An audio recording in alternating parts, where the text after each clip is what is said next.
নমস্কার, আমি রীনা ভরদ্বাজ।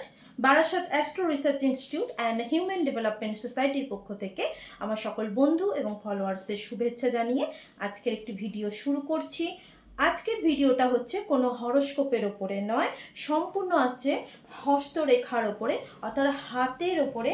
হাত দেখে কিভাবে বুঝবেন যে আপনার নির্বাচিত সঙ্গী বা সঙ্গিনী, অর্থাৎ যাকে আপনি বিবাহ করতে চলেছেন বা করেছেন, তার দ্বারা আপনি লাভবান হবেন বা আপনার জীবন, আপনার নির্বাচন করাটা সঠিক থাকবে, যা আপনার জীবনে ভাগ্যকে আনয়ন করবে, সৌভাগ্যকে আনয়ন করবে। এই বিষয়টা আপনারা কিভাবে হাত দেখে বুঝবেন, আজকে এইটার উপরে ভিডিও। চলুন আজকে দেখে নেওয়া যাক। অলরেডি আমি একটা হাত এঁকে রেখেছি এবং তার কিছু কিছু জায়গায় গ্রহস্থান উল্লেখ করা আছে।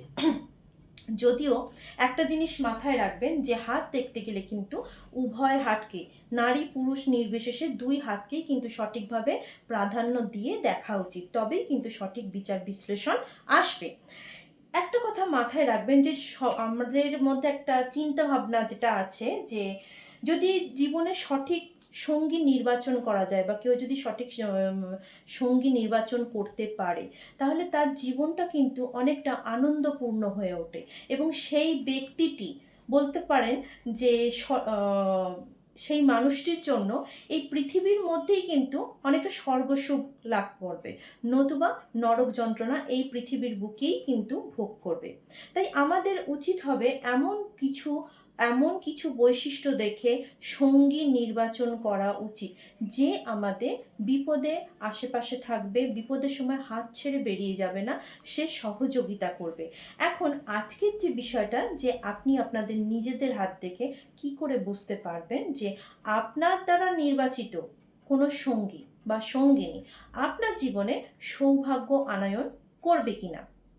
যেহেতু এটা জীবন সঙ্গিনীর কথা বা সঙ্গীর কথা বলছি, তাহলে অবশ্যই প্রথমে দেখতে হবে আমাদেরকে শুক্র ক্ষেত্রকে। কারণ শুক্রকে বলা হয় প্রেম, প্রীতি, ভালোবাসা, সৌভাগ্য এবং হচ্ছে বিবাহ বা দাম্পত্য জীবনের কারক, অবশ্যই শুভ কারক। তার সাথে দেখতে হবে হৃদয় রেখা, অর্থাৎ হৃদয় থেকে আমাদের হৃদয় বৃত্তিক যা যা কিছু আলোচনা, হৃদয় বৃত্তিক ভালোবাসা, মানসিকতা, একে অপরের প্রতি টান, একে অপরের প্রতি যে সূক্ষ্ম সূক্ষ্ম অনুভূতিগুলো আছে সেগুলোকে বুঝতে পারা, এইগুলো কিন্তু দেয় কিন্তু আমাদের হৃদয় রেখা। এবং তার সাথে হচ্ছে শুক্র স্থানের সঠিকভাবে গঠন। যদি আপনার হাতে শুক্র স্থানের গঠন বা শুক্রের মাউন্ট যথেষ্ট পরিমাণে ভালো থাকে, সুউচ্চ থাকে বা প্রশস্ত থাকে, এবং তার সাথে যদি দেখা যায় যে আপনাদের হৃদয় রেখা যদি খুব সুন্দরভাবে এরকম মোটামুটি একটা বৃহস্পতি ক্ষেত্র পর্যন্ত গেছে বা বড় আছে, এবং তার সাথে দেখতে হবে আপনাদের হাতে মঙ্গলের স্থান যথেষ্ট ভালো, সুউন্নত এবং প্রশস্ত, তাহলে শুক্রের স্থান ভালো হবে, মঙ্গলের স্থান ভালো হবে এবং হৃদয় রেখাটাও যথেষ্ট পরিমাণে বড় থাকবে। তার সাথে যদি দেখা যায় যে বৃহস্পতির ক্ষেত্রে আপনার ক্রস সাইন আছে, এরকম ক্রস সাইন, অথবা দেখা গেল কোনো স্টার সাইন আছে, ক্রস সাইন, স্টার সাইন, বা দেখা গেল কোনো চৌকো ক্ষেত্র আছে, এর সাথে যেহেতু বিবাহ রেখার কথা চলছে, এই বুধ ক্ষেত্রের নিচে এই বিবাহ রেখাগুলো থাকে। এই বিবাহ রেখা যদি সরল থাকে এবং সুস্পষ্ট থাকে, তাহলে কিন্তু দেখা যাচ্ছে যে আপনাদের দ্বারা নির্বাচিত জীবন সঙ্গী কিন্তু আপনাদের জীবনে ভাগ্য আনয়ন করবে। এবং অবশ্যই এখানে আরেকটা জিনিস খেয়াল রাখতে হবে, যেহেতু আমরা নিজেরা নির্বাচন করছি বা জাতক জাতিকা নিজে নির্বাচন করছে, অবশ্যই কিন্তু তার শিরোরেখাটাকে একটু আয়ুরেখার সাথে যেন অল্প ফাঁক হয়ে মঙ্গলের ক্ষেত্র যায়, অথবা আয়ুরেখার সাথে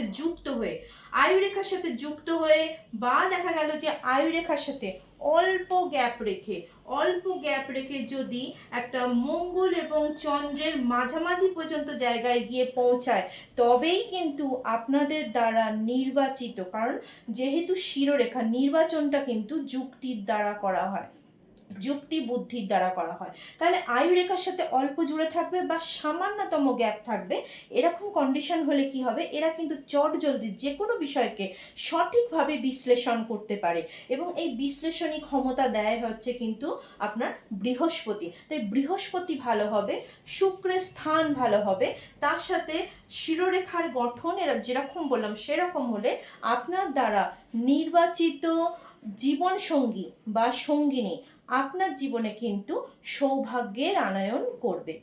যদি আপনার ভিডিও ভালো লেগে থাকে তাহলে অবশ্যই শেয়ার করবেন, সাবস্ক্রাইব করবেন, ফলো করবেন। আর এরকমভাবে যদি আপনারা হস্তরেখা শিখতে চান, হস্তরেখার উপরে বিদ্যা শিখতে চান, নিজের পায়ে দাঁড়াতে চান, তাহলে অবশ্যই কিন্তু আমার সাথে আপনারা যোগাযোগ করবেন।